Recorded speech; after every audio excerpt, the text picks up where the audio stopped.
We're going to go ahead and call this special joint meeting with the Hopewell City Council and the Public Housing Authority to order. Roll call, please. Mayor Parton, Here. Vice Mayor Joyner, Here. Councilor Harris, Here. Councilor Ellis, Here. Councilor Day, Here. Councilor Rapoli. Here. We have a quorum. All right, thank you. And before we get into the joint business, yeah, we're going to do that right after we do the appointment.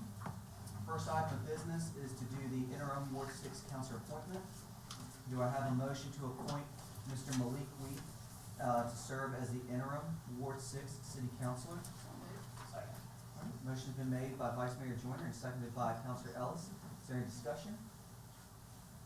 Seeing none, roll call please. Councilor Harris, Mayor Parton, Yes. Councilor Ellis, Yes. Councilor Day, Yes. Councilor Rapoli, Yes. Vice Mayor Joyner. Yes. Motion passes. Okay, thank you.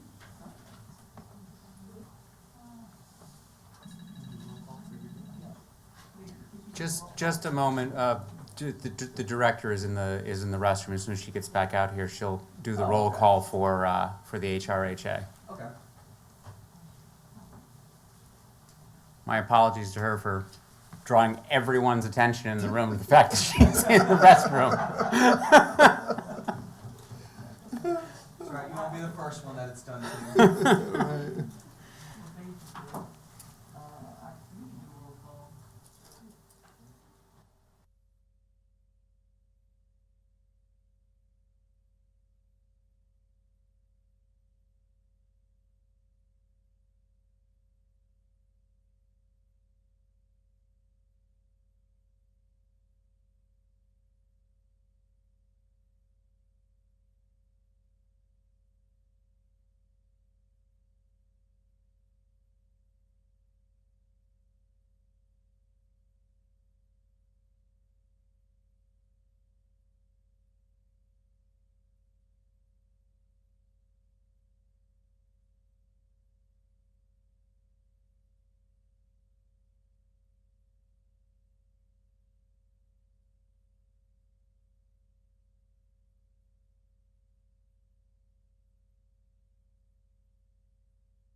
our budget incorporating funds, for, increased police presence.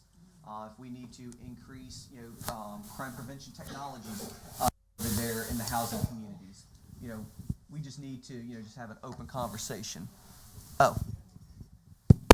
Okay. But, again, this is a partnership that we want to see and we want to, work and grow upon, because I think for far too long, the city council and the housing authority has just operated in just two totally separate silos, at which the only time that we really hear from the housing authority is when there's a really bad tragic event that happens, or we're interviewing you guys for appointment or reappointment. Yes, ma'am. Or, can you pass this? No, but they don't hear you on TV. Yeah. Yeah.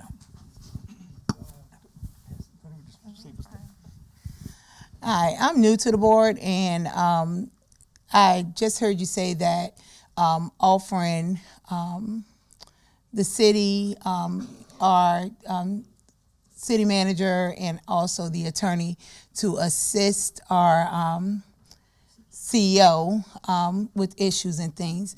So I just want to get an understanding, because per our vice chair, Mr. Tunstall, is like we don't want to cross anything that shouldn't, be going on. And I know in the meeting we were told that that's not something that can be done. We can't, so we don't want to mess up something, HUD regulations, by offering the city to work with our CEO on certain things. Is that, you understand, is that what you were telling us, Mr. Tunstall? Not exactly. What was it that you were saying? Because I don't want it to interfere with what you guys are trying to help us do.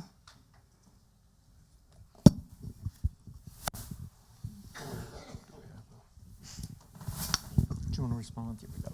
I only explained HUD regulation. That was all I tried to do, and that's all I'm going to say.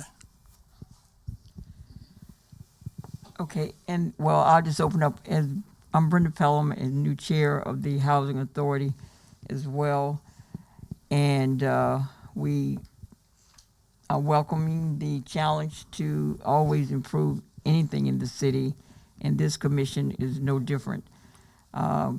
Before I make any other comments, I will maybe ask you to amend the agenda, and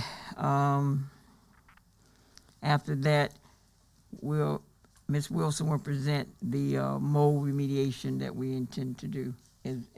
It'll flow right into that discussion. Okay. Is that okay? So you're asking to amend the agenda, you're asking for, No, I understand that citizens are here to speak out or something. Is that true? If that's true, you have to amend your agenda because it's not a part of the agenda. I had a Yeah. person that called me today and wanted to know that could they speak. I told them no, because it was not a part of the agenda. As appropriately, if that person is gonna be allowed to say anything, it's your meeting, so you'll be the one that have to amend it. We can't do that. okay. It's up to the board. Members of council, are you all right with amending the agenda? Okay. All right, so is there a motion to amend the agenda to include I guess you could say a SB 2.5 public comments? Okay. Motion's been made by Vice Mayor Joyner and seconded by Councilor Day. Is there any discussion? Okay. Clarification on this amendment. Yes. Okay, is this like communication from citizens? Yes. Okay, is there a time limit? Yeah, 3 minutes. I think that should be specified to, then our citizens will know. Okay. Yeah.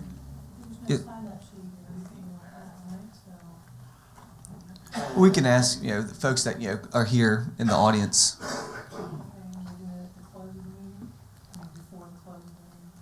Well, it's to do it right now before we get into mold remediation, the RFP, and then the cameras and security. Well, Mayor, I think the purpose of the meeting was things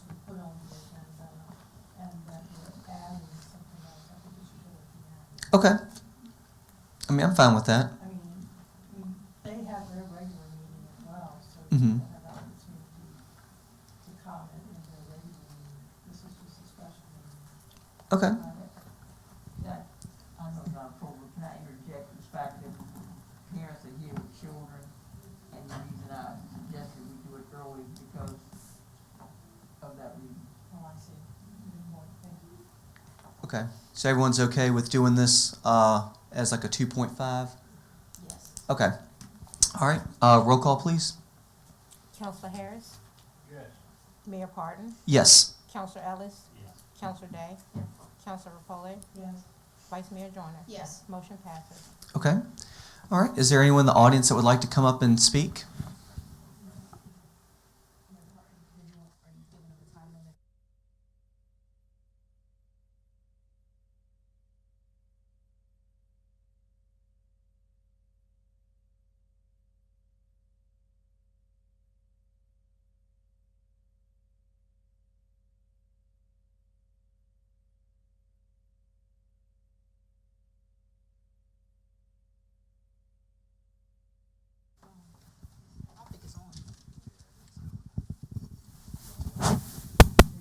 Hello? That's good? Okay. All right, can I start my minutes over? Thank you. So. Hello, everyone. My name is April Jones-Tyler. I'm in the Thomas Roth location, Ward 2. So first, the issues that I have going on is my ceiling leaking from the bathroom into the kitchen. That's still going on. I have 2 big holes in my kitchen. Also, there's another water leak that needs to be cut out in my kitchen. Let's see. I also have a bathroom. The bathroom ceiling has bad residue after moisture, and I'm allergic to mold. That has not been addressed. So these are work orders that has not been addressed. My toilet is not secured at the base. My window screen is missing, damaged, torn, multiple crack, broken paint in the bathroom. This is in my living room. The window won't stay open, or is otherwise inoperable, tape screws shut, boarded over, etc. And then also the window in the living room and the kitchen.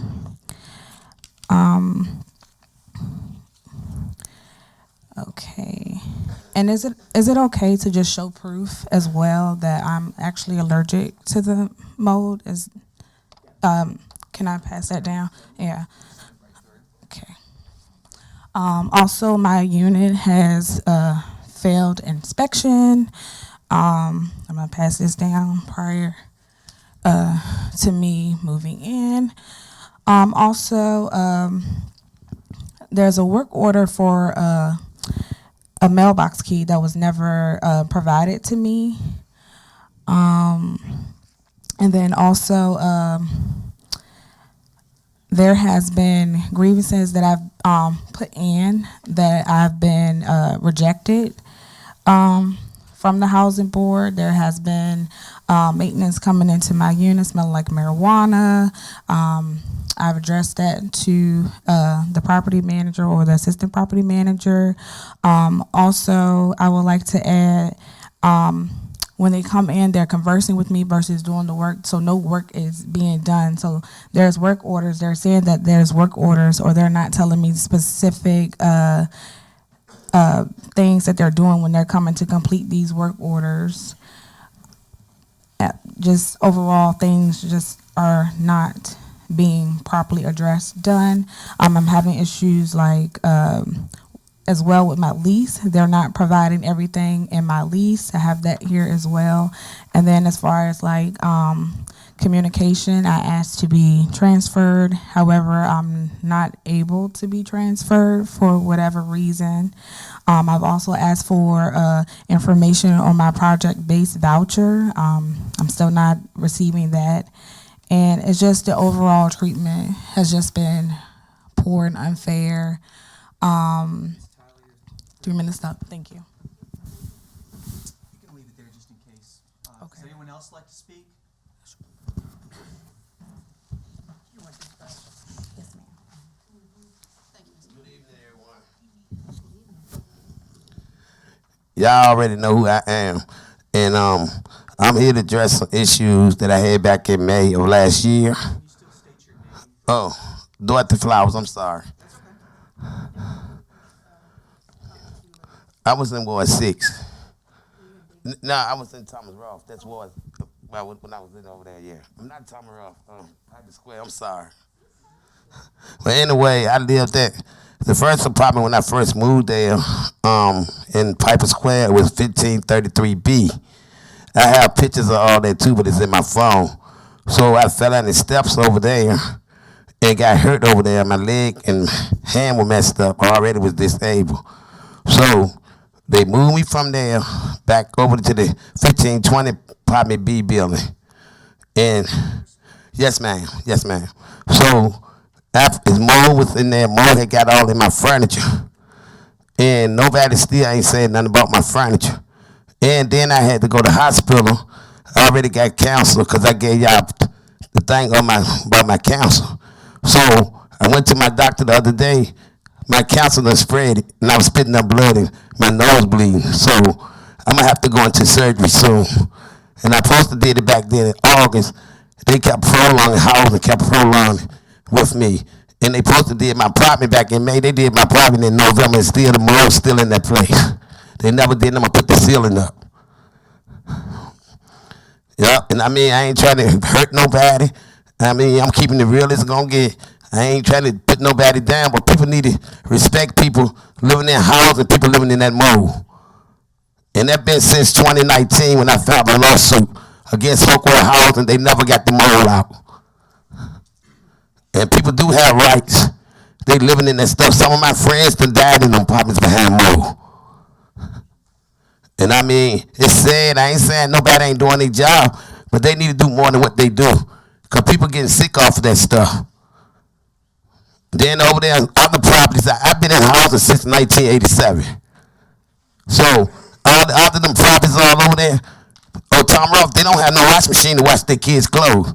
The pipes busted under the ground. Because when I lived in 12D, South 8th Avenue, the stool was coming up in the backyard out of the white thing. That never got done. So I ain't trying to hurt nobody, but people do really need to do something about that. People got a right to live decent, not live like they don't have no rights to nothing.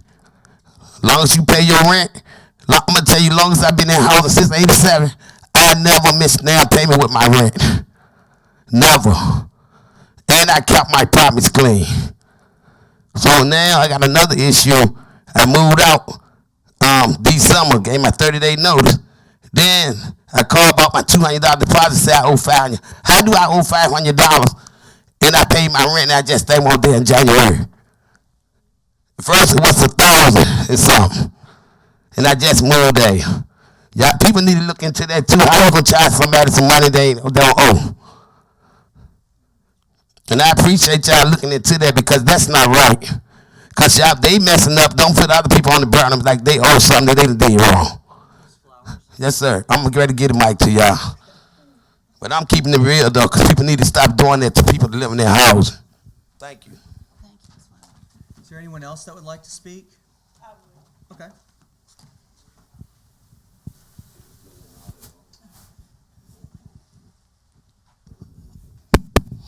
Hi, my name is Denise. I live in 238 in Thomas Rough Court. So I have a multitude of code violations in my apartment. I've tried to contact Ms. Wilson as well as the property manager. They're constantly in meetings. I've never seen people in this many meetings. It's gotten to the point where I have went to legal aid and now I have a lawyer. This is absurd. Like Ms. Flowers said, nobody should have to live this way. I'm constantly trying to do this the right way. Nobody cares. My foot is literally going through my bathroom floor with my grandson in the home. My bathtub water is going downstairs through my light fixture in the kitchen. So if nobody wants to help us, then just be done with this. This is ridiculous. But then again, nobody cares when they don't live in housing. The only one that cares is the tenants.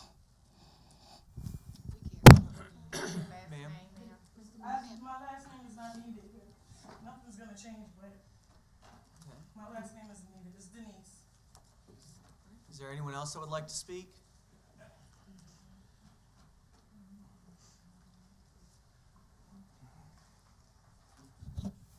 Good evening, Wayne Parsons, Ward 1. I heard a young lady, they're talking about a lot of problems. Sounds like they have a lot of problems getting the work done in public housing, or the people that are coming in there that are doing the work are doing subpar work. I've seen a lot of that. I think the housing authority and city council should start vetting these people that you're sending in there to get these jobs done, because you're paying top dollar, but you're not getting top dollar work. Somebody going in there that's just gonna, oh, you got a hole in your ceiling, throw some sheetrock up there, throw some mud over and paint it, and they don't care. They ain't looking to see why you have a problem up there. And I think that's what the housing authority needs to do. You need to get somebody to come in there to look at these problems, see what the problems are, and vet the people you're putting in there to fix them. If y'all need some references, call me. I know lots of people that do good work. Is there anyone else that would like to speak? No? Okay. Thank you, Mr. Atkinson. Okay, so now we're going to move on to the mold remediation piece. We'll let Ms. Lisa Wilson provide a few comments. Good evening, everyone, members of council, Board of Commissioners. Good evening, everyone. So this meeting, from my understanding, was an introductory meeting where commissioners would get to know city council, but I see we've made some adjustments to have discussions on certain things as it relates to HRHA. I do want to thank council for their support and for the concerns for the Housing Authority. As I've shared with the commissioners, I too have these concerns, and we certainly do want to work to make things better. And we certainly do want to work with the city to work on development efforts as well. So definitely on board with working together to get things done here in Hopewell. Before I go into, because I don't really have like a presentation prepared, I do have some information I can pass on, certainly can answer any questions. But before I go into what I'd like to share, if I could please yield to our general counsel just to touch a little bit on what was asked or discussed a few minutes ago as it relates to what Vice Chair Tunstall was alluding to and what Commissioner Taylor was asking about, how the dynamics work with HRHA, HUD requirements, HUD regulations, and how all of that kind of works in sync so that we can meet the mission as a PHA. So if I could defer just a few minutes to our general counsel, and Darius, if you could please just touch a little bit on, that how things work with our HUD regulations. There is a slight separation of certain duties and that kind of thing. Can you bring the microphone? No. What's that? Thank you.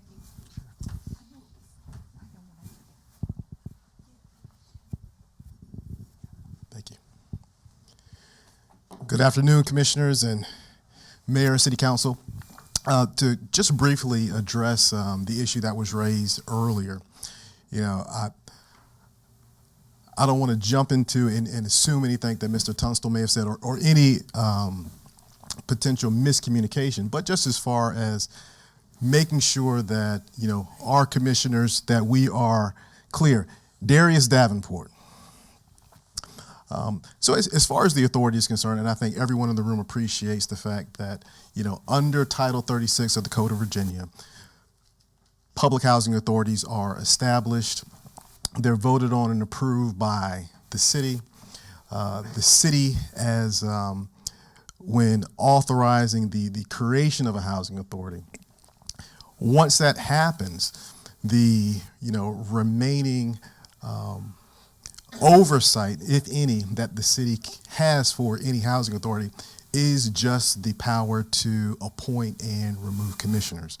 Once that authority is created, the authority is a totally separate and independent public body that operates within that particular municipal jurisdiction.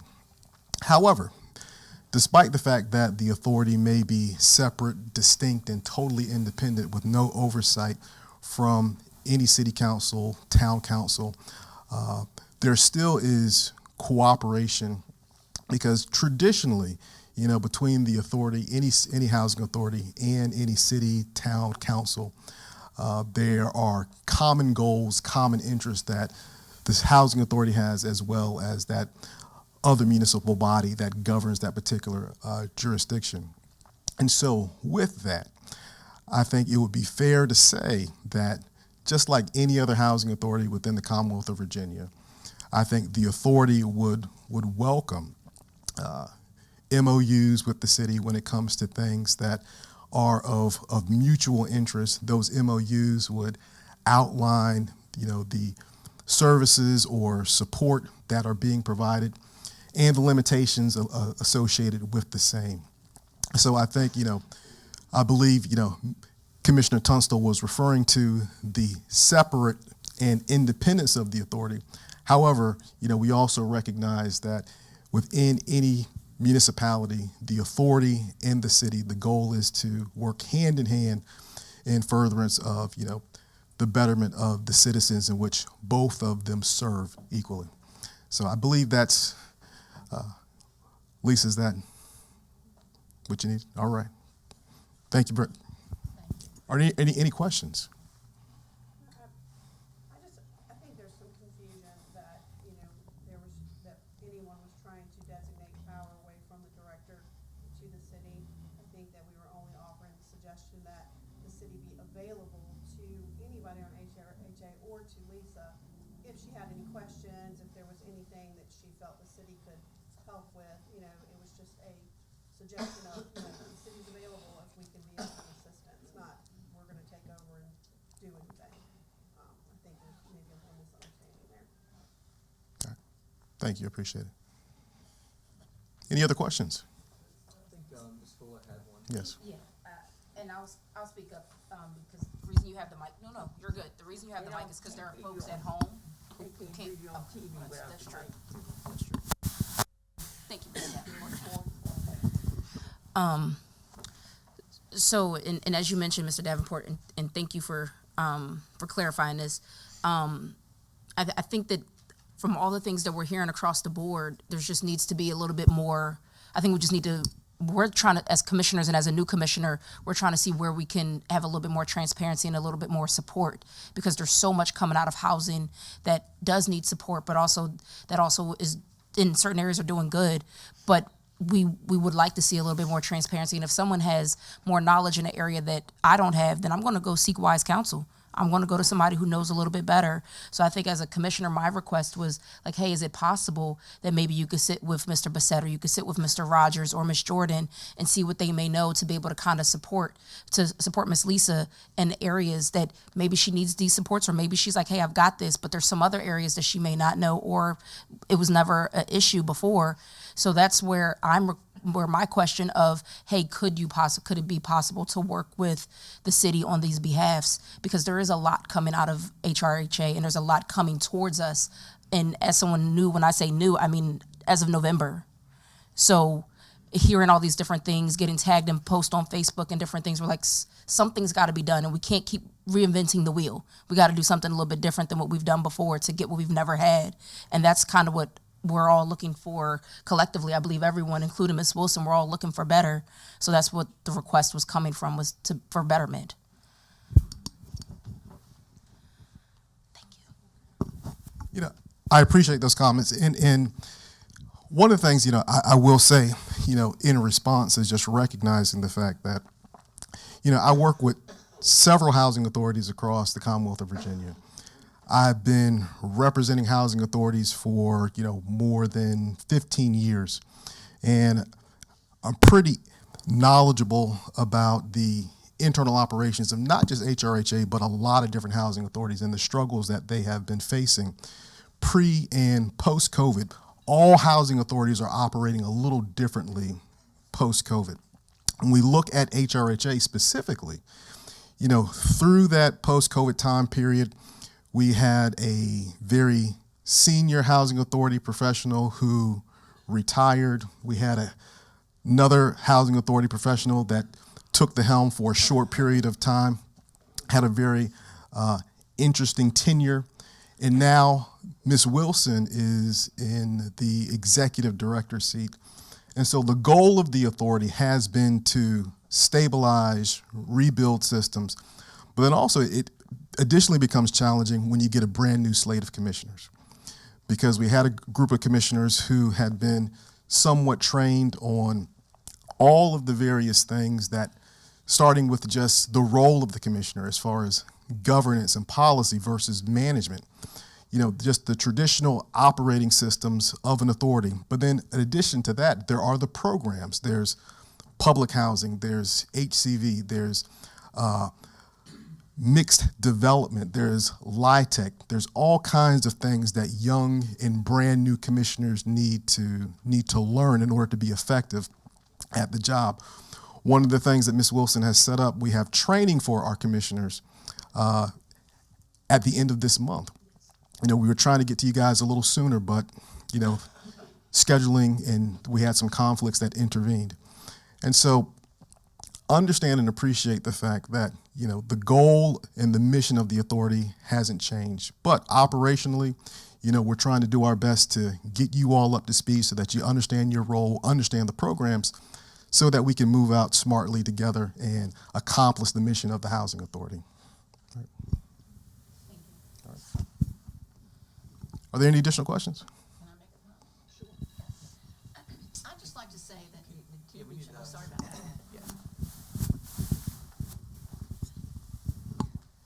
I would concur with Councilor Day's comments that maybe there's been some confusion about what the council is interested in. Let me just say that the council, based upon what we're hearing and what we've heard, something's broken. All right, something is just broken. And I think that those of us on council, we simply want to work with the Housing Authority to see if there's any way that we can assist them. And these people pay taxes in our city. They're citizens. They may live in the Housing Authority, but they're very important to us. And we hear these stories over and over again, and nothing seems to change. And that's really the catalyst for us having this meeting. And yes, you had some seasoned commissioners, but things weren't changing. And I don't know, I do think that you mentioned different executive directors, and sort of there has been a rocky road, I think, through some of those years, but we just want to fix the problem. And I think we have to come up with a way that we can perhaps assist in looking at efficiencies and find out what is going on. Clearly something's not right. And that's really where I'm coming from. Yeah, and I'll echo those same sentiments. The reason why we are having this meeting is because of citizens continually complaining to us. And unfortunately, the issues were not getting resolved with the Housing Authority, whether it's a administrative function, whether it was a policy function with the board. But we've got to try something new, because clearly what was happening for many years was not working. I just did a basic Google search over the weekend for issues with HRHA. 2017 rodent infestations, 2017 complaints of favoritism. We've got staff to resident coercion complaints in 2017. HUD began an investigation in 2017. Audit issues dealing with tenant rent and utility miscalculations and errors, which ended up resulting in, I think, like a $220,000 settlement to the citizens. HRHA got put into a troubled status not too many years ago. Rendezvous Apartments are years behind. Still to this date, no maintenance plan, no capital plan, no security and safety plan. Very limited oversight and accountability of the leasing program. Single individuals living in units with multiple bedrooms. People living in units that are not on leases. Complaints of local gang members that are living in Davisville and Thomas Roth Court, where citizens don't feel safe. I mean, these are real issues. And they're not just affecting the folks in the housing authority, but they're also affecting citizens all across the city. And I mean, I know we're going to talk a little bit more into this meeting, but that's why this operational overview assessment and audit is just so critically important to do, so you guys know what all your issues are from a third-party objective viewpoint and can create this remediation plan to fix these issues. But I'll let you go ahead, Ms. Wilson, and finish talking on the modal remediation. Thank you. So in 2024, that is not my phone, by the way. I don't know what's going on here. Oh, sorry. In 2024, HRHA was fortunate enough to be awarded what's called a health related hazard grant. We were the only housing authority in the state that was awarded this bit of funding to specifically address environmental and health issues in our housing authority. We were awarded, it was a $5 million allocation, and we are now in the stage of preparing for site-wide inspections. So what it looks like, we're going to have inspections of all of our units at Thomas Rolfe and Davisville, and we've expanded the scope to where they will sample. They will do every room and every unit, and we will see what those results are, and then we'll move forward into the remediation, any relocation, whatever's required for the removal of that substance, we will plan to do that. Then they'll come back, retest, and we'll be able to close that issue out. So just to give you some metrics for where we are as of right now, because we had some administrative hang-ups on HUD's side, it wasn't so much on us. We were waiting on some things from the grant administrator. But as of right now, we've been slowly but surely addressing and working on units as we've been made aware of them, while we're working on getting the contract solidified to do the whole site. So for both sites, we have 256 units. So Davisville has 120, Thomas Rolfe has 136. So of those 256 units, we have actually addressed 14 of them. So we are 5% into working on this project with this funding. And it's our goal to, of course, have all 100% of the units addressed and remediated. As I was telling the board, HUD required us to break down that funding by activity and by time frame. So we do have a spending plan, we do have a timeline for each activity, and we have the percentage of the cost allocation for each of those activities.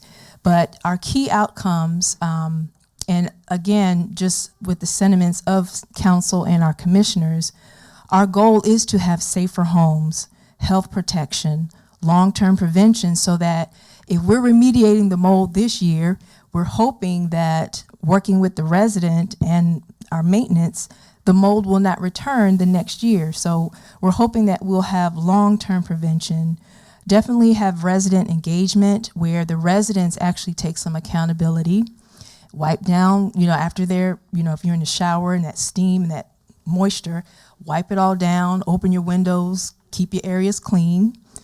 We're hoping that we can all just work together to keep our homes safe. And there is a compliance component, and there is transparency with this.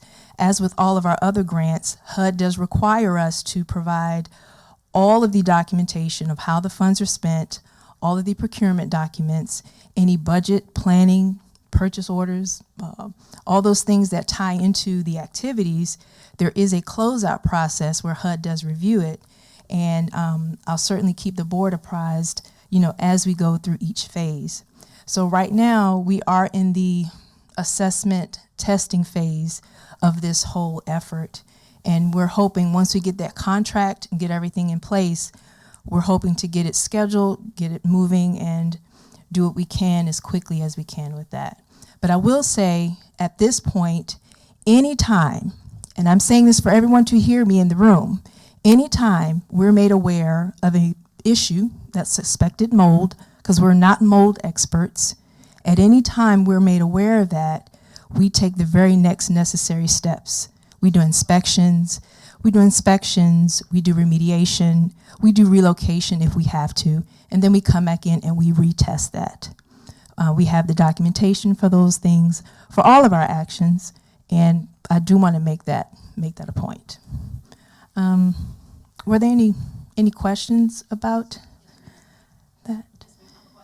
You mentioned, I'm confused because I'm sorry. This grant was awarded in 2024, right? And you said you're in planning, that kind of thing, but then you said you've done 15 units. So are you in the planning phase? Are you in the activation phase? What phase are you in? Some of this didn't make sense. Yeah, so what we're doing now, because Can they turn the mic up over there? There's a mic up there. this right here? He doesn't need Yes. Hello? Oh, is it working? I'm sorry. It's on, just pull it closer to you. Okay, thank you. I'm used to this swanky stuff here. Yeah, there you go. All right. Y'all can hear me? Yeah. All right, so that's a great question. It does probably sound a little unclear. Right. So while we are working to ramp up for the site-wide effort, where we actually have a contract in place to address all the units, we're still living every day. So if someone makes us aware of a unit today, we're going to go ahead and address that unit now while we're still working on the contract for the larger project. When do you anticipate that contract being, when do you anticipate that contract being, completed? And so. Yeah, so hopefully this month it's with the attorney for review, just to make sure the contract Right. from a legal, Right. just to form, make sure everything's covered. So we hope to get that thing executed this month. Let me ask you this. In the interest of full transparency, would it be possible for members of council and also your commissioners to see that whole grant application and all of that? Would that be possible for us to view that? So I can provide some information about that, but anything, it depends on what it is, it would be FOIA, but I can provide it through FOIA. Right, right. You talk about transparency though, and I just thought that would be useful to take a look at that. Yeah, I can certainly provide, yeah. I can provide some of that. Okay, I think that would be useful. Okay, thank you, thank you. Okay. Yes. When will your review, Mr. Davenport, be complete? When will your review of the contract be completed so that it can be let on the market? The review will be complete as soon as I get back to the office and check with my associate who's currently in the process. So if, let's say, everything goes, according to plan, it gets reviewed, and, he's blesses off on it at the end of this week. What is your timeline for the other, 95% of the units that need to be done? Yeah, so for the testing and the assessment, what we're going to do is, of course, speak with the contractor, and actually this will be where we have to schedule everything out. So it may be over the next 60 days, 90 days, depending on when we can get all the units on the contractor's calendars. It's, over 200 units, so depending on how many they can do in a day or a week, that would determine, the time frame. I don't anticipate it going past 90 days. It should not. If we have reputable, decent contractors who know how to do the assessments, it should not go beyond 90 days from now, and that's realistically speaking.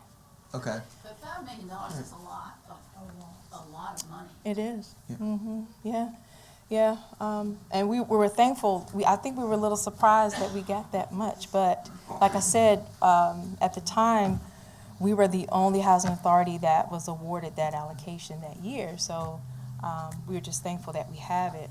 And again, HUD required that we provide a spending plan. They actually had to approve it. So before we could even touch anything, we had to walk through that whole approval process. Okay.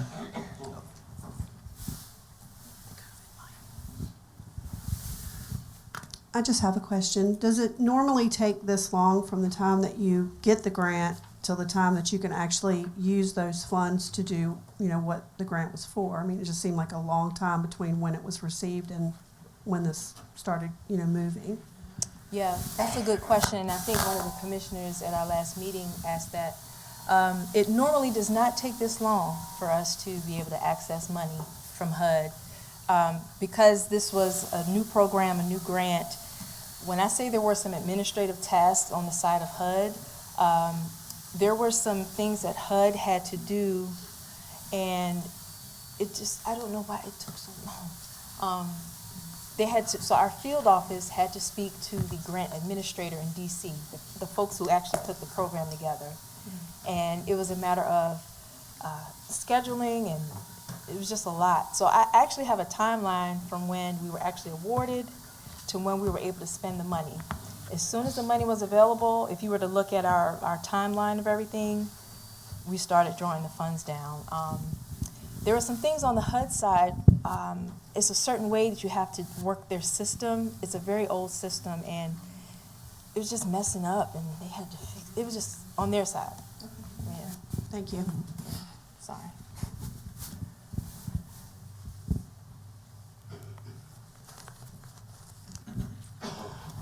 I thought I saw someone over here that might want to say something. Did any of you guys? Okay. Okay.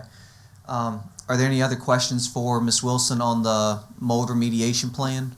I have a question, but it also ties into SB5. So should I wait till, because it's a duality question. Oh, you Just wait till we get to can ask now. That's fine.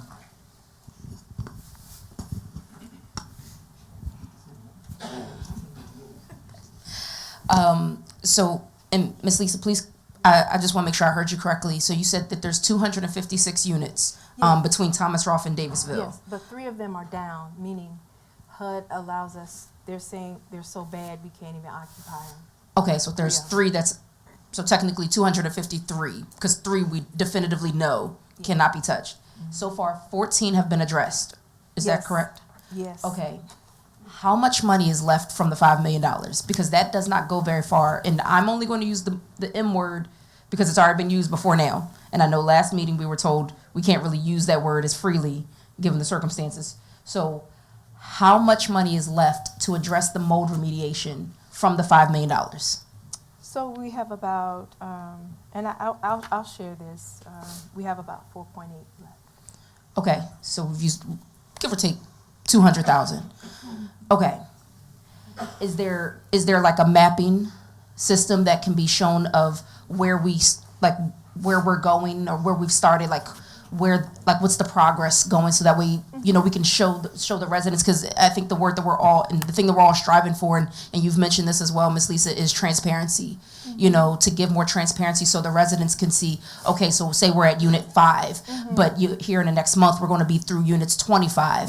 You know, we can kind of have a better idea, because right now it does look like, you know, we're saying one thing, but then people aren't seeing it, or, you know, maybe they don't feel it just yet. So I would love to see if we can give that a little bit more transparency to the residents and to the citizens in general. Yeah, you know, it would be nice, because we have worked on some residence units. Maybe I could bring a resident or 2 in here, or, you know, in a setting to say, yes, they've remediated my unit, and, you know, they have a full rehabbed, mold-free, or black substance-free unit. Okay. But yeah, I certainly take that as a good point. Okay. And so the next part of my question is, and I agree. I mean, I live in a home, and I know I'll cut on the vent fan in my bathroom if I'm taking a shower or somebody else does. But in that, this part goes into SB5. We're talking about safety and security. We mentioned this in the last meeting that Davisville had the highest crime rate out of these communities. How can we expect the residents to open their windows if it's not safe? Is that confirmed? Maybe I need to. Well, I have my booklet from last month's meeting, and I can tell you that it was 4. There was 4 incidents logged from last month's meeting. There was 4 incidents, and when we discussed it, it was mentioned that 21 of the 36 cameras were down. We were expected that they should be done by January 31. we're now at January 20th, so we're 11 days away. Is there any progress of any being back up and restored? But that's 4 incidents, and again, and HPD did clarify, one of the terminologies that was used, it kind of is interchangeable, where someone was just being prohibited from leaving, so the term kidnapping was used given the circumstances. But there were 4 major incidents in Davisville alone, 2 in Kippax High Rise, 3 in Piper Square, and 1 in Thomas Rolfe. To ask someone on the first floor, second floor, potentially that someone could walk up to their unit and say, hey, can you, keep your window open from your bathroom, that someone could potentially climb in. I'm just gonna tell you, I'm not gonna leave my window open at that point. I don't feel safe. So then that opens the door of these things. So safety then ties into this mold issue or moisture issue. So how can those two do partner together in a situation that can actually exacerbate another issue? Is there like a remedy or something that we could do about that? Because I would not open my window, and I wouldn't ask you to open your window if we have vagrants going around like that. Yeah, I do share your sentiments on the safety concerns, and we are holding the contractors to that 131 date. I think what happened was, and this was discovered as we were going along, when the lightning struck the Davisville Community Center, it caused a fire, but it also fried our network cables. Yeah. So I don't think people were aware of the extent of damage that the lightning had done. And one of the contractors said it may have even struck one of the cameras. But saying all that to say, this has certainly been a marathon of an effort where there are multiple contractors who have different parts for each thing. So I have been in touch with everyone that's working on this project, even to the last 5:30, speaking to our IT folks and the camera contractor. So saying all that to say, there was more damage done. There was more electrical damage done than had initially been. When they looked at it, they thought it was it's just the power. No, the cables were fried. So we had to replace the modem, had to replace the firewall, had to replace some of the Ethernet cables, and now there's this thing called a power injector, where it's a box that connects to the power, that connects to the cable for the cameras. That is fried. So I've been standing on the phone for the manufacturer to come and swap that out. So saying all that to say, we've eliminated every part. It's not the power, it's not the cords, it's not the modem, it's not the firewall, it's now the power injector. They swapped those out. They're telling me that will bring the cameras back online. So short of me traveling up to New Jersey and getting them from the manufacturer's warehouse, they should be sending them down and replacing them. So that's why I said I'm holding them to that 131 date to get those power injectors in there. So as of right now, there have been no updates to the camera system. I was going to get another guy to come in and say, hey, can you take a look real quick to see, just to do a sixth eye check on this.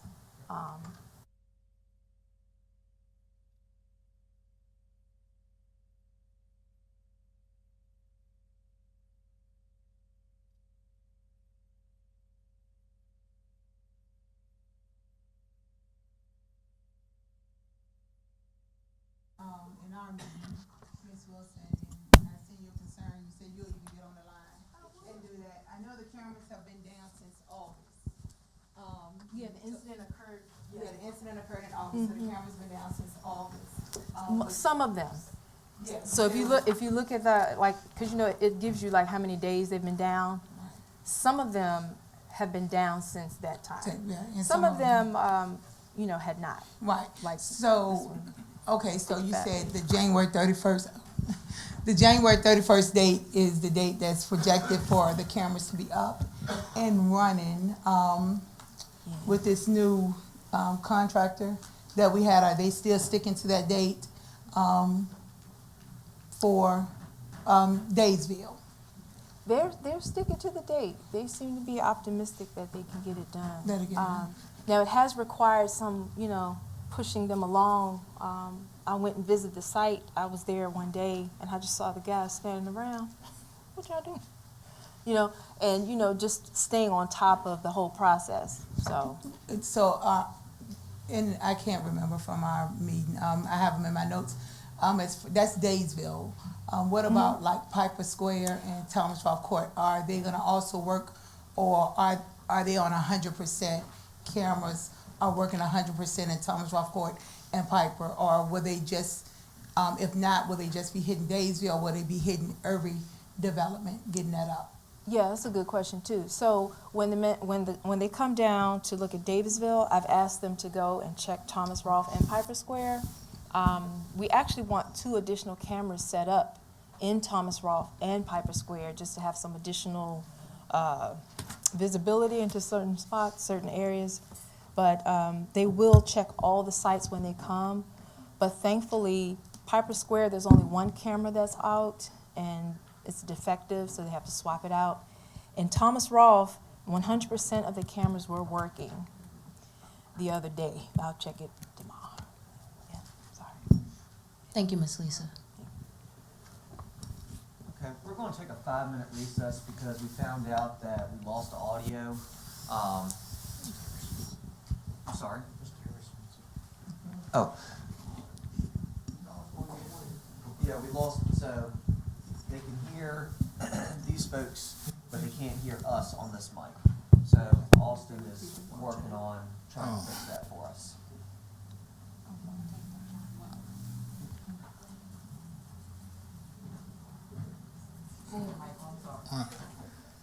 I want to respond to this mold remediation situation because over the past 3 years, I have responded to many complaints in my ward about mold. And I know 2 of the individuals that came tonight. I don't know Miss Denise because she hasn't called me, but Miss Jones Tyler and Miss Flowers have called me on many occasions about mold. And Miss Flowers done lived all over the housing authority. I mean, she lived in Davisville, Thomas Rolfe Court, Piper Square, and everywhere she has gone, there's been some evidence of mold. And they call me because I'm their counselor. They said that I'm responsible. And what I did not do was leave them hanging when they called me. And I know they'll attribute to what I'm saying. And I have also been in contact with the housing authority through our city manager. So he's aware of everything that comes to me in regards to the mold. Right. What it is that I'm seeing here in regards to what was said was that we got 3 people. All of them I consider to be from Ward 2. And my concern is that I provide oversight for these individuals along with everybody else in the city in regards to making sure they get what's supposed to come to them.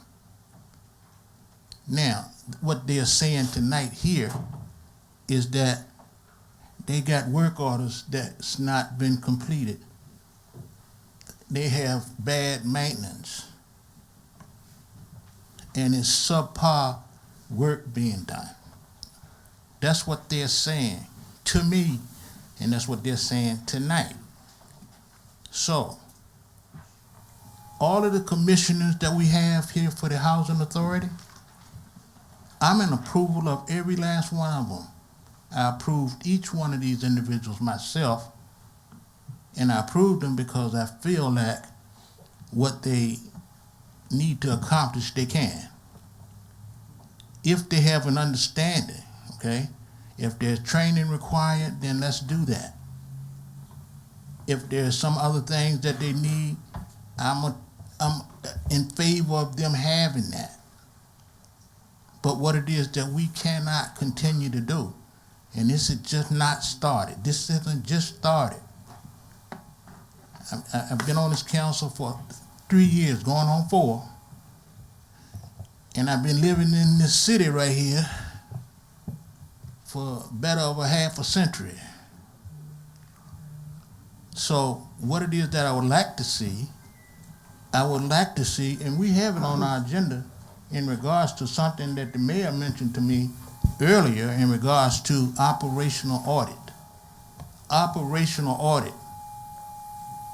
That means that we got to go over and look at how our operations is being conducted, and we got to be serious about that. Now, in regards to the cameras and security, and we went right through our whole list here, and we didn't really go in any kind of order. But in regards to security, I was born and raised here in Hopewell, lived in Davisville, still live in Davisville. So I'm just saying, in regards to security, I see it on a night-to-night basis in regards to what is happening. And I do feel like I live at the police department sometimes, because all I see is red lights all the time. But what it is that I'm saying is, in regards to that, we need to work diligently on how we are going to maintain security. And who's going to be in charge of it? Well, I understand that there is some indications right now from the Housing Authority that things are being done in regards to the security. But what we have to also understand is the downfalls that they have. But at the same time, it should not be a situation where individuals should be ongoing talking about what they don't have that they should have.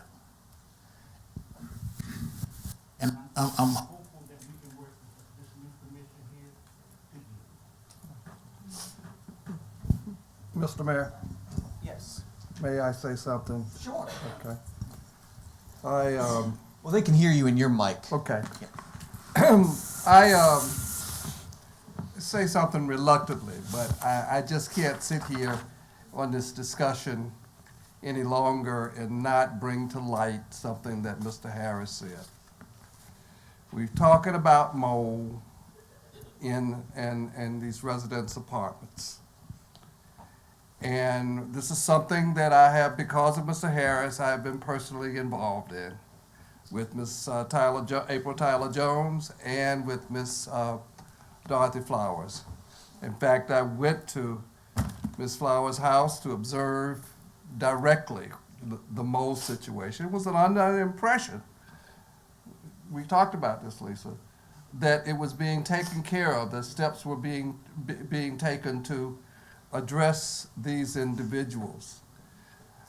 And yet, after 4 months, we have these residents coming back to council saying the same thing, that they're not getting attention, that the problem is not being solved. So that does raise a question of operational effectiveness in getting the job done in addressing these residents' concerns. And I think that we as public officials have to take accountability for that.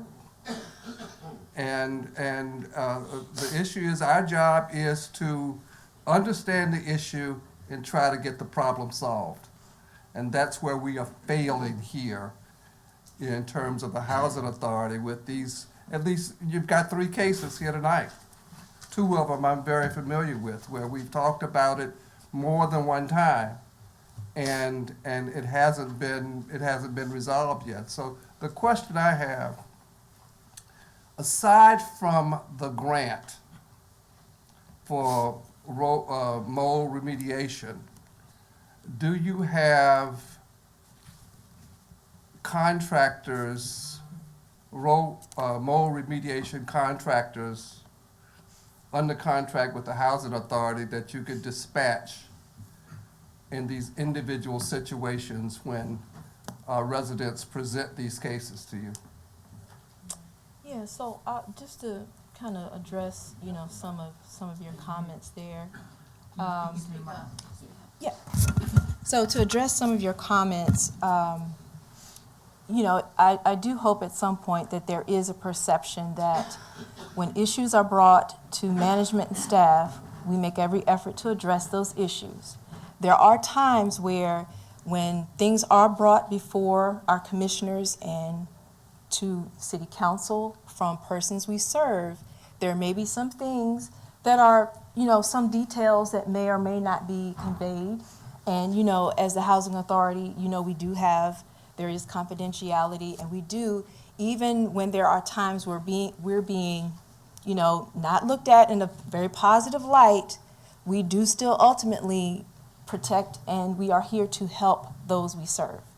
And with the persons that we've heard from tonight, there are some details and some circumstances with each case where it may not have been fully divulged of what the full circumstance is. Everyone has their perception, everyone has their viewpoint, everyone has their position on, what occurs. There are some situations that have been addressed and closed, and then there may be something else that presents itself as an issue that is then addressed and closed. Then something else may come along, then that may be addressed and closed, and then something else. So it may be, we may see some of the same persons. There may be other issues or different issues. Or it may be there are times where it doesn't seem where we make every effort to satisfy and resolve, and there are times where it may not be to a resident's satisfaction. We make every effort to resolve, and we can't press upon someone what we do. If they're not happy with it, we make efforts to continue to address it. Can't control, other persons. But I want everyone to know, even though if you see the same person over and over, it doesn't mean we have not addressed an issue. There are details, like I said, that are not shared or divulged because we do still protect the residents we serve. And that's what that is. So I don't see it as a failure, of course, in my view at all. When we see persons, maybe they like us.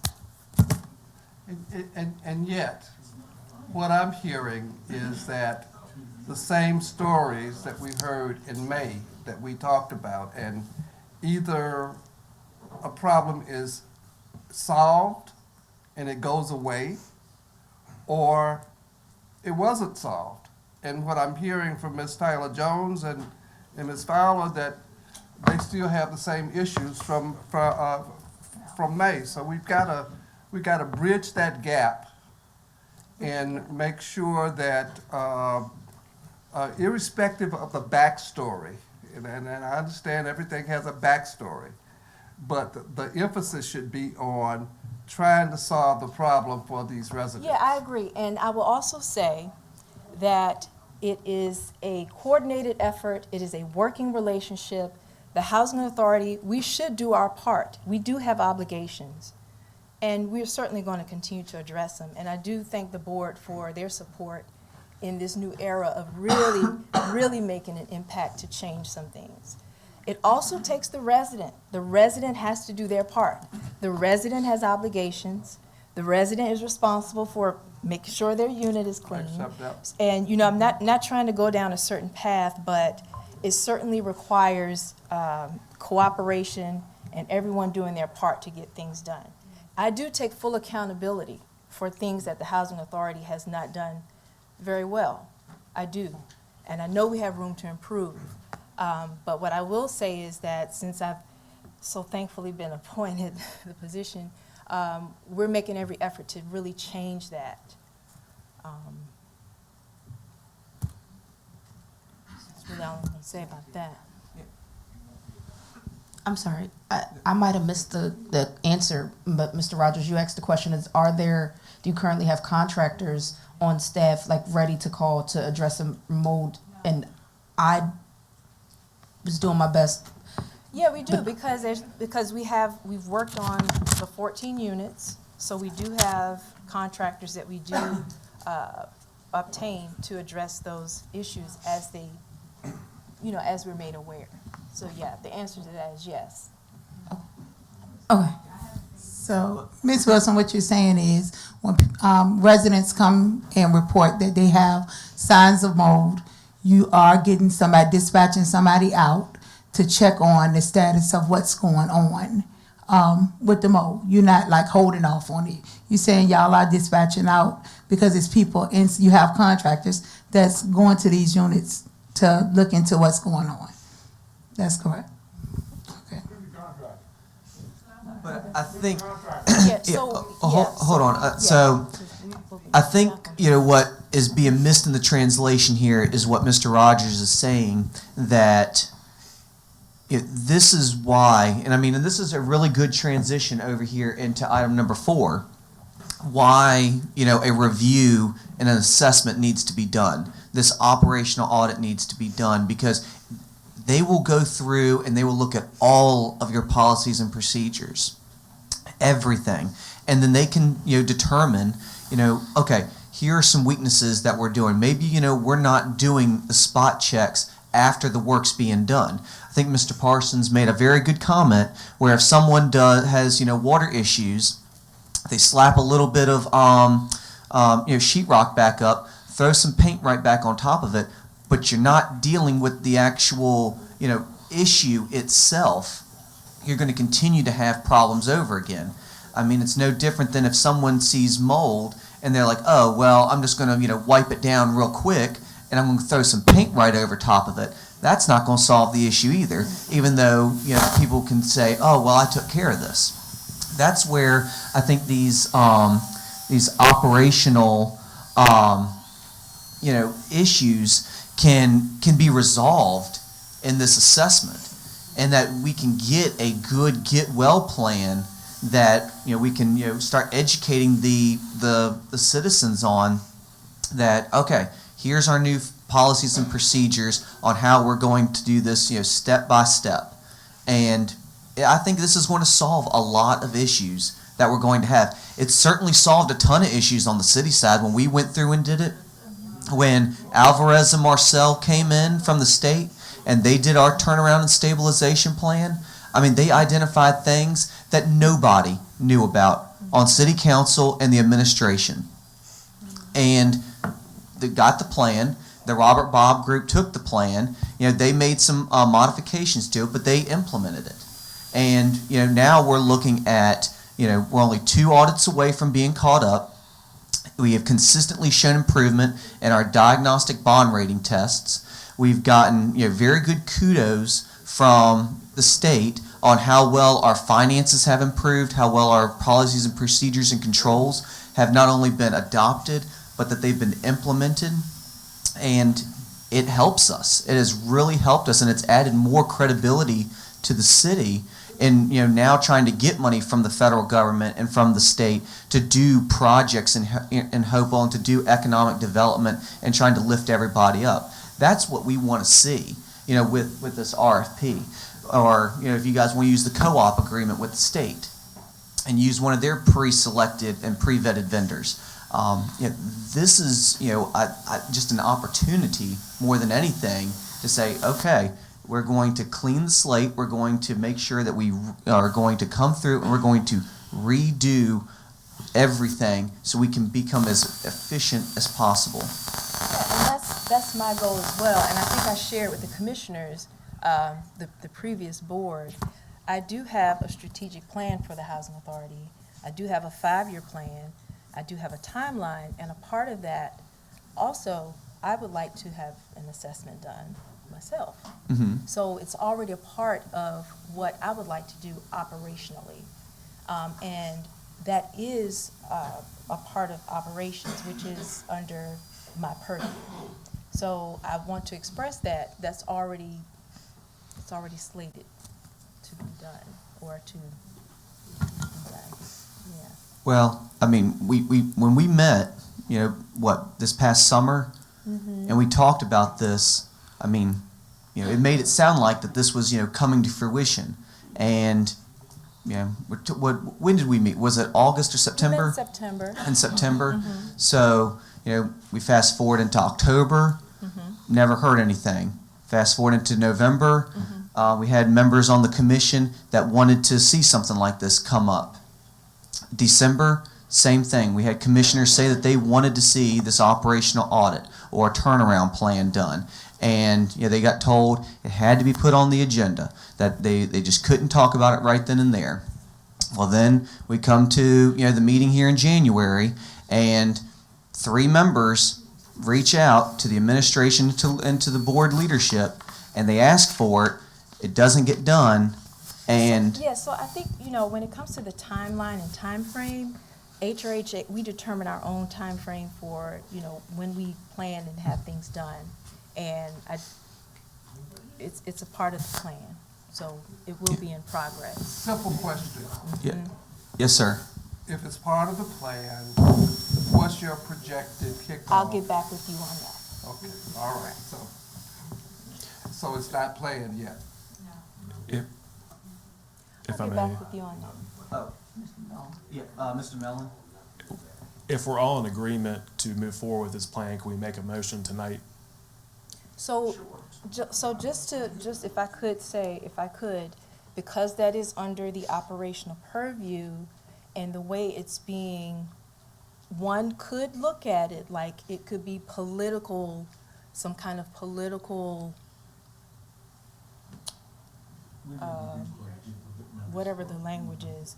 So just want to say that because it is an operational action. So you're Mr. Mellon, what about a motion to appoint 2 members to look into, get with Lisa to bring back to the board and some suggestions on how we can implement this plan? Would you like to be one of those members? Is there a motion to do that?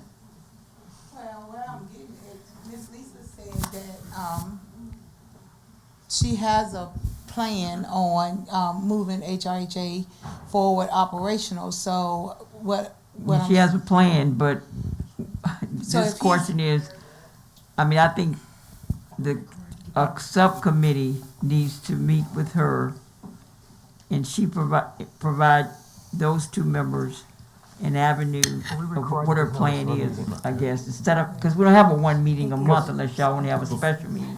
And we all can talk about it. Before we go that route, you mentioned making a motion, and she mentioned we didn't know if that we are able to do that. Can we confirm if we can make a motion before we take a different route? Yeah, this is a meeting. Yeah, you can make a motion. So Ms. Wilson expressed some concerns about the motion. Or make it. Here you are. But the chair has the right to appoint anyone. You're in a meeting. You've taken a roll call. This is a joint meeting between the Housing Authority and the City Council.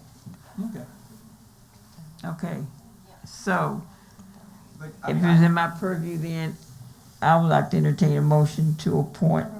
Hey, Yes. can we hear from Yes, Council, you have a.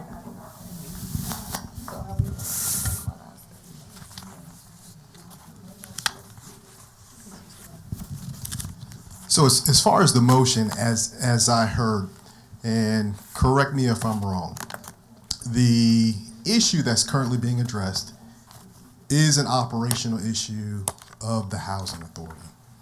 So the board of the Housing Authority. I'm sorry, I'm having a hard time hearing you because there's a lot of talking. So, Start over, I'm sorry. so the issue that's currently being addressed is an issue that relates to direct operational issues of the Housing Authority. The Board of Commissioners of the Housing Authority does not have any authority when it comes to operational issues. Governance and policy is the role of the Board of Commissioners for the Housing Authority. So these things that are being discussed, those are, and this is, I think, what Ms. Wilson was addressing, those issues are within the purview of Ms. Wilson as the executive director of a housing authority. Therefore, any motion to form a committee to deal with direct operational issues would be an invalid motion as far as. I disagree. I mean, this is. I understand if you disagree, however, but that's the law. Yeah, I mean, this is, I mean, if anything, You- they could even take it so far as a personnel issue. You're getting into direct management of the authority. No, Yeah. it's a governance issue. If the commission itself wants to do an assessment that is policy. Well, just to clarify, you mentioned we couldn't form a committee, correct? Correct. But the motion that was being mentioned was to direct the executive director to hire services to audit operational. And I think Ms. Wilson has already indicated that she has a plan to do so. Okay, so that's what I mentioned. If we're in agreement, could we go ahead and make it a motion tonight to move forward with that? Yeah, I think it needs to be on So I the think we record. talked about a few different things there, so. I think it needs to be on the record so the citizens can see, because we got told that this was going to happen over 6 months ago. I did not give a time frame, respectfully, Mr. Mayor. Ms. Wilson, 6 months ago, you said you were going to do this. And we still have nothing to this day. You know, your recollection may be different, but I know for certain. So Ms. Wilson, I think she has agreed to formulate a plan as far as, audit and operation. She already had a plan. But yeah, exactly. Once again, where's the maintenance plan that we've asked for? Where's the capital plan? Where is the, all we're getting is, I've got a plan, I've got a plan, I've got a plan. Just show it to someone. But there's nothing. There's nothing in writing for anybody. Mr. Mayor, may I interject? Yes, sir. Mr. Davenport, I think you and I would agree that if this commission were to direct the executive director to carry out her job in a certain specified way, that would be beyond the commission's purview. But I think we can agree, though, that this commission could direct the executive director to seek a third-party audit of operations. Is that something we would disagree on? Yeah, that is something that, we would not disagree on, but Ms. Wilson has already said that that's something that she would do. So I understand, but to put it candidly, the idea abroad in the room is that has not happened with enough alacrity. It hasn't happened quickly enough, and so I think what we're talking about here is the possibility that the commission would entertain a motion to direct the executive director to put that initiative front and center. And I think that is a different motion than what was previously mentioned. I agree. Yes. Mrs. Pelham did say something separate. So since we're in agreement, we can make that motion. Mrs. Wilson has already stated something she was going to work on. So again, I'd like to make a motion. Again, this isn't to point fingers, it's just to move us all in the right direction. If we're doing the right thing, there should be no concerns. Correct? So I move that the HRHA direct the executive director to procure an operational audit of the HRHA, similar in substance to what the city did with the firm of Alvarez and Marshall. I second. You got lots of seconds. Okay, take note, Ms. Wilson, of who made the motion and who seconded it as well. Who made the motion? Commissioner Mellon and Commissioner Fuller second. Any further discussion? I would just like to add that, along with that, to Second the motion? I'm sorry. Fuller, Commissioner Fuller.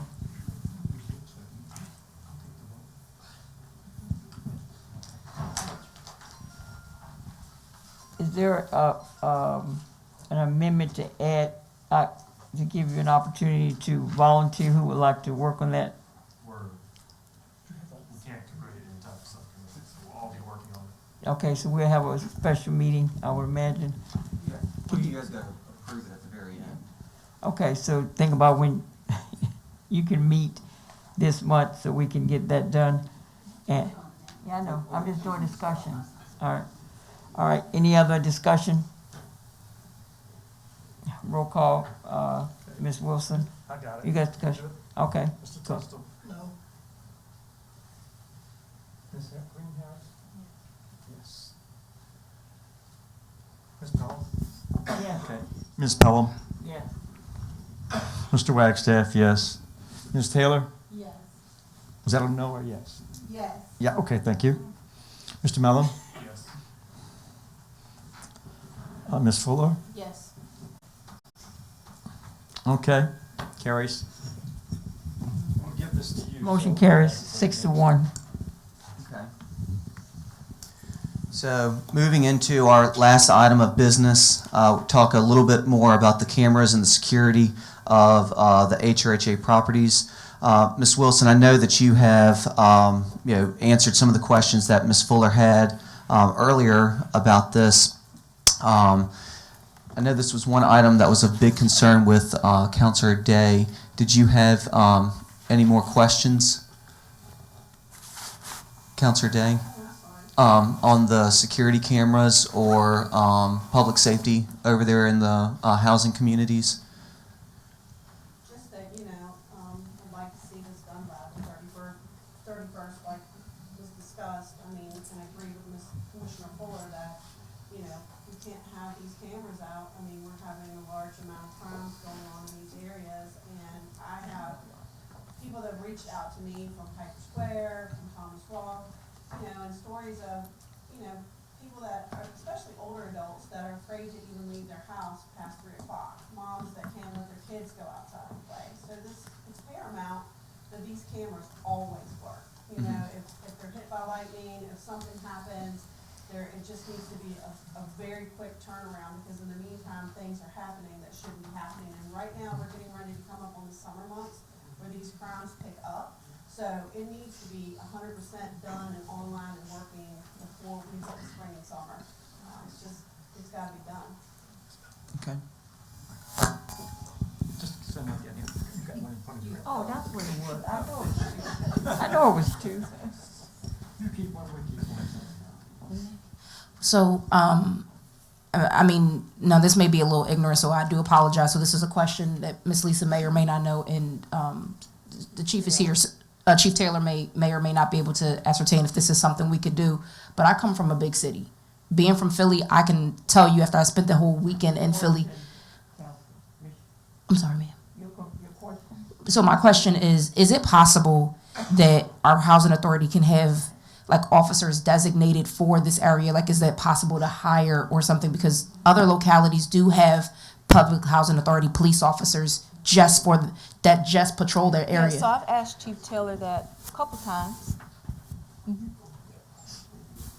Oh, she said that she actually. We have a contract. Give him the mic. You got to talk in the mic for the citizens on TV can hear you. Good afternoon, Mr. Mayor, Vice Mayor, Chair of HRHA, Vice Chair. Good evening. We do have, it's called off-duty management, and we have worked with HRHA, and that is our vendor, and they have an opportunity to contract with that vendor to have off-duty officers work HRHA property, and we've had that for a while now. Just a minute.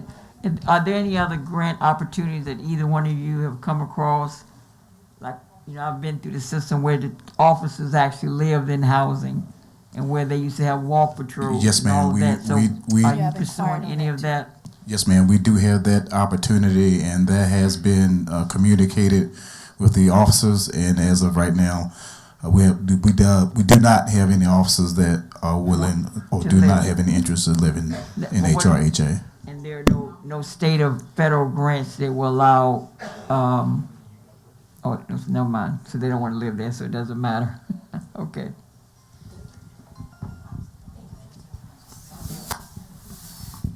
Yeah, with regard to the cameras and security, I guess one of the things that seems to be a recurring theme here is just a lack of urgency when addressing whether it's the cameras or whether it's the mold remediation.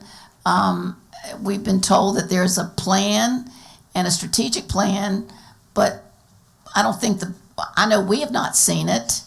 And we had this joint meeting and we talked about these things, but you've not shared anything with council. So we had a council liaison, rest in peace. I would think, because it was presented when I was appointed the position, but I can certainly re-forward that to the commissioners so it can make. Yeah, I mean, I would think that that would be something that immediately you would plan, a strategic plan would be something that would be shared, particularly following our meeting, because we talked about that. And then now that you have new counselors, that would be something that would just be part of their orientation package, the first meeting, they would see it. It's in their folder, but. It's in their folder? Yes. So they already have it? They received a new commissioner's orientation packet, and that was in. It's in there? Your plan is in there? The yellow folders that you were provided had a copy of that. Oh, okay. So the plan is there.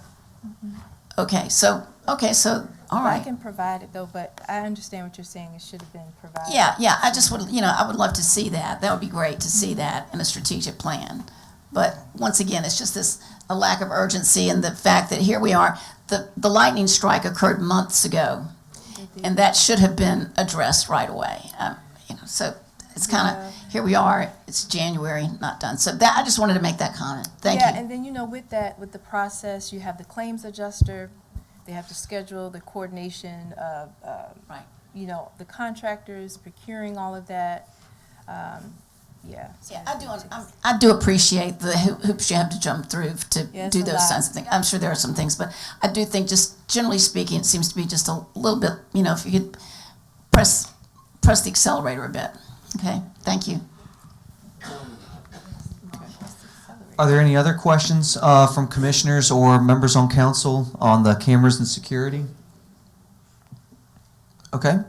All right. Hearing none, I'll just close with a few comments. I'm very excited for you all. I think you guys are going to really enjoy this process of going through this review and assessment and audit, because I think what you guys are going to find out is there are just so many ways that you can improve efficiencies and the impact that it's going to have on people's lives. And I think that it's going to make your terms very, very successful and very rewarding, and it's going to end up helping with the resurgence here for the city. And so I'll ask Ms. Pelham, do you have any closing remarks? Well, thank you for the invitation and the communication. Look forward to continually working with everyone, and I'm sure the commissioners are too. Thank you, Ms. Wilson, for your input as well. All right. From City Council, do I have a motion to adjourn? All right. All in favor, say aye. Aye. All right.